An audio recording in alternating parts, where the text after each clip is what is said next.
کی گئی ہے تو ہم گھبرائے تھوڑی ہیں. ہم نے پہلے اعلان کیا تھا لیکن اس وقت پاکستان کے حالات اچھے نہیں تھے. ہم سے بڑے رابطے کیے لوگوں نے جب ہم نے اعلان کیا 18 اکتوبر کو وزیر اعلیٰ ہاؤس جانے کا. آپ کو پتا ہوگا ہم نے اعلان کیا تھا کہ 18 اکتوبر کو ہم وزیر اعلیٰ ہاؤس کا گھیراؤ کریں گے. بیٹھیں گے نہیں, یہ میں بتا دوں بیٹھنے والا نہیں ہوں میں تمہارے گریبانوں میں ہاتھ ڈالوں گا. تم نے عزاداروں کو تنگے ذوالجناح پہ ڈنڈے مارتے ہو, نام مرد ہو گئے, بے زبان جانور کو مارتے ہو.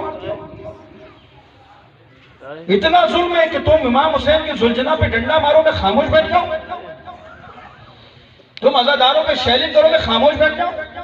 ہو ہی نہیں سکتا, ہم میں سے کوئی خاموش نہیں بیٹھے گا, کوئی نہیں بیٹھے گا. وقت ہی بیٹھے تھے, ہم نے تعاون کیا تمہارے ساتھ کیونکہ تم نے ہم سے کہا تھا کہ ملک کے حالات اچھے نہیں, آپ تعاون کیجئے. ہم نے تعاون کیا, خاموش بیٹھ گئے. ہمیں پتا تھا ملک کے حالات اچھے نہیں, اس وقت بڑی انتشار کی فضا قائم کی گئی تھی, بڑا شور شرابہ کیا گیا تھا. ہمیں ڈر تھا کہ کوئی مس ہینڈلنگ نہ ہو جائے, کوئی تیسرا آدمی سے فائدہ نہ اٹھا جائے, اس لیے ہم خاموش ہو کر بیٹھ گئے. اب بیٹھنے والے نہیں ہیں. اب میں آیا آپ کے ساتھ اس لیے ہوں کہ آج آپ کسی فرد کے کہنے پہ نہیں نکلیں گے, یاد رکھیے گا. یہ نہیں کہ میں آیا ہوں, میں تو ایک دعوت دینے آپ کو آیا ہوں, میری کوئی حیثیت نہیں ہے. آپ کا انتظار کرے گی حسین کی ماں, آپ کا انتظار کرے گا کائنات کا مشکل کشا, آپ کا انتظار کریں گے رسول خدا. کیوں؟ اس کے نواسے کے جرم میں آپ پر ایف آئی آر, آپ کے بھائیوں پہ عزاداروں پہ ایف آئی آر کاٹی گئی ہیں. لہٰذا ہم نے صوبائی کابینہ کے اجلاس میں یہ طے کیا ہے کہ 14 فروری تک اگر ایف آئی آر واپس لے لی گئی تو ٹھیک ہے, اگر 14 فروری سے پہلے ایف آئی آر نہیں لی گئی تو 14 فروری کو آپ کے اسی شہر سکھر سے لانگ مارچ کرتے ہوئے, علم عباس اٹھاتے ہوئے, یا حسین کرتے کرتے ہم یہاں سے چلیں گے. تم نے ہمیں گھروں میں روکا تھا کہ یا حسین نہ کرنا, تم نے ہمیں سڑکوں پہ روکا تھا یا حسین نہ کرنا. ہم پورے سندھ سے عزاداروں کو نکالیں گے اور یا حسین کرتے کرتے وزیر اعلیٰ ہاؤس پر پہنچیں گے اور ہماری اختتامی مجلس وزیر اعلیٰ ہاؤس پر ہوگی.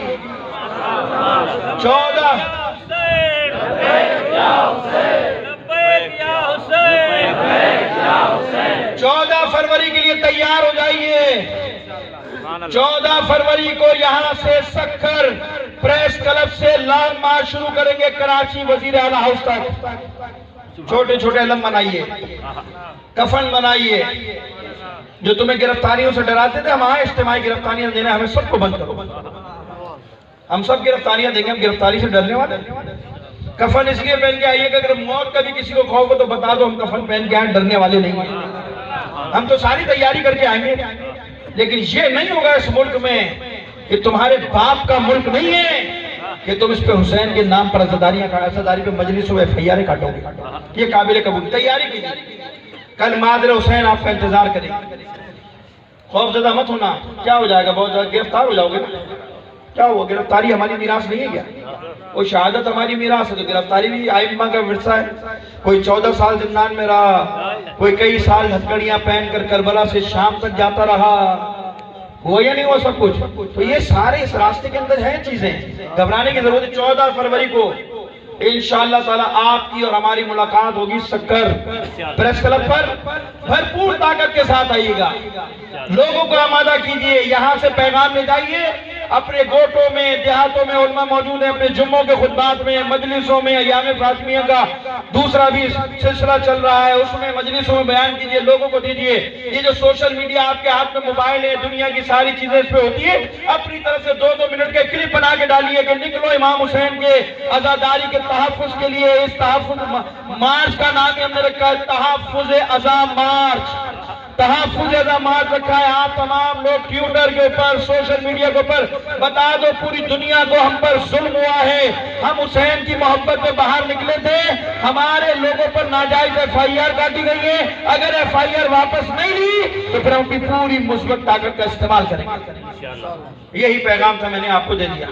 آپ اپنی تیاریاں کیجئے, علماء بھی بیٹھے یہاں پر تیاری کیجئے. 14 فروری کو انشاءاللہ ہماری ملاقات آپ کی یہاں ہوگی, سکھر میں ہوگی. آپ کی یہاں سے آغاز شروع کیا ہم نے.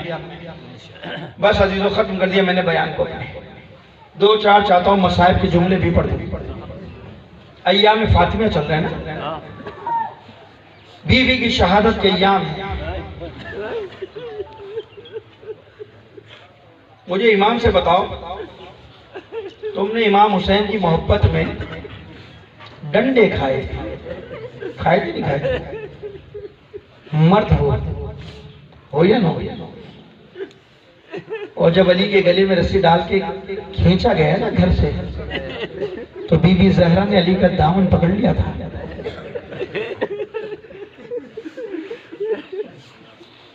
تمہیں جب ڈنڈا مارا ہوا کتنی تکلیف ہوئی ہوگی؟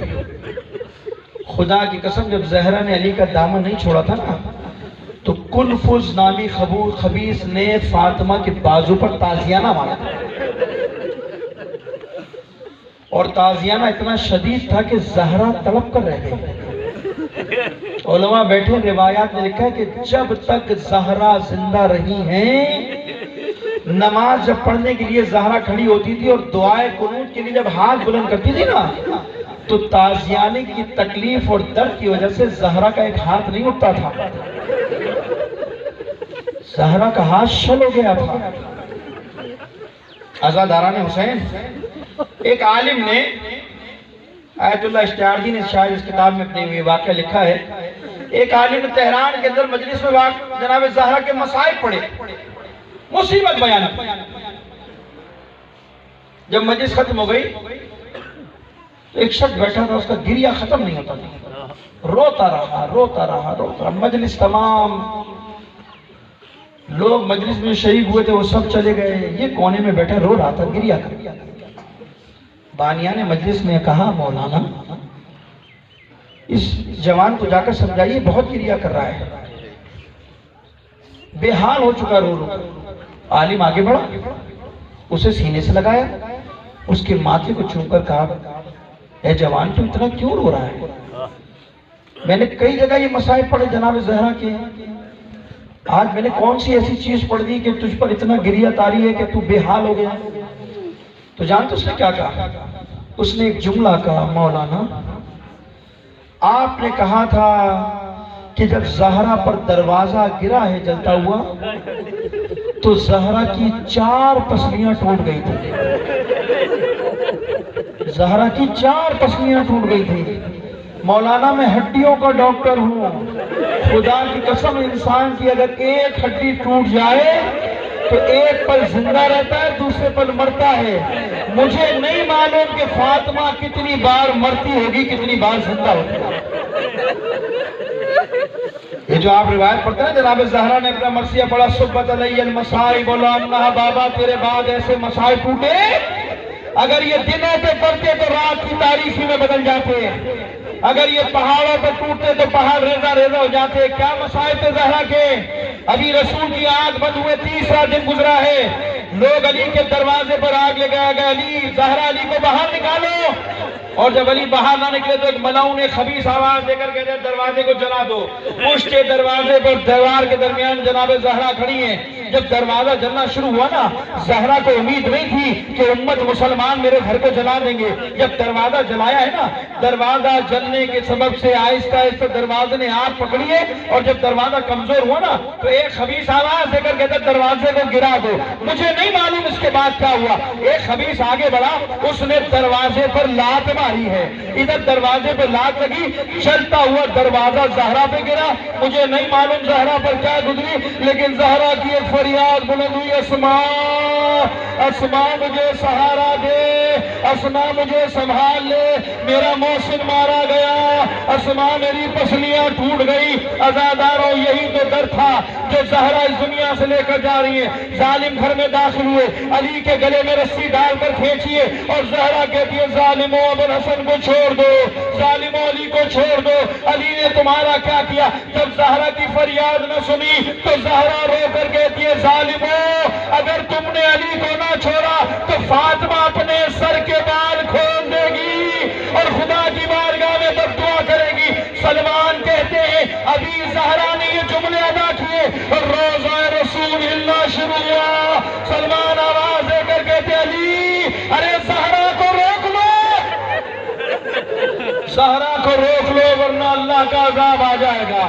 عزیزو گریہ کر لیا، بس 2 روایتیں سن لو، مصائب ہو گئے۔ اور جب آنسو آ جائے نا دل کے اندر، جب گریہ ہو جائے، آنسو بہنا شروع ہو جائے، تو خدا کو زہرا کی مظلومیت کا واسطہ دے کر اپنی حاجات کو پیش کرنا۔ اس لیے کہ امام رضا کی زری پر جا کر ایک شخص رو رہا تھا، رو کے دعائیں کر رہا تھا، مولا میری مشکل کو حل کر دو، مولا میری مشکل کو حل کر دو۔ اور آخر میں رو کر کہتا ہے، مولا میں آپ کو آپ کی دادی زہرا کی ٹوٹی ہوئی پسلیوں کا واسطہ دیتا ہوں۔ اور دعا کر کر مسافر خانے چلا گیا، سو گیا۔